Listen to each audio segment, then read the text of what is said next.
Hi, welcome back to my channel. This is Nancy and I will be showing you guys how to make caldo de res.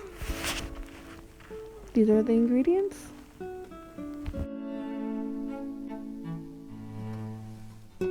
For the caldo de res, which is basically like a beef stew, I'm gonna use I weighed it, it's about 4 pounds of beef chuck. And I have bone in. I had the meat department cut the bone up so I can cut it easier at home. And then I also got 2 pieces of beef shank. This is about 2 pounds of beef shank. Before I add this into the water, which I have simmering right now, I'm going to cut them up in large cubes, about that big. And then I'm going to add this whole piece of onion, about 3 half tomatoes, and a whole head of garlic, which I have cut the tip off, and a bunch of, cilantro. So I've added the beef already. I'm going to add my onion, garlic,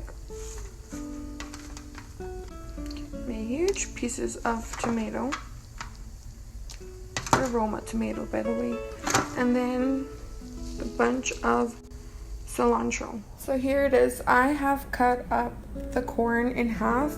Normally I cut it in 3 pieces, but since the market that I bought it from had already cut the tip off, so it left me no room to cut it 3 times. So I did those in half, and these are pretty big chunks of potatoes, and this is chayote,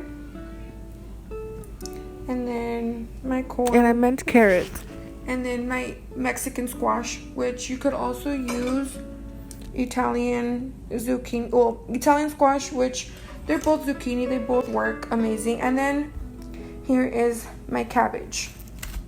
I'm very not consistent with sizes. I just cut, see, these are big pieces. To me, this is perfect. This is how I make it. I've added the salt already. It smells so good. So here it is. And usually the beef shank breaks apart on its own after like the 2nd hour or so. But I do have it on really low, so it might take a little longer.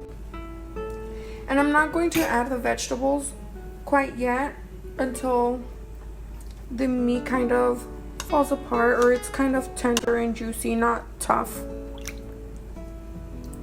And also I usually tend to add my vegetables at different times. Like the potatoes, they go towards the end, but I will be probably putting them all in at the same time this time.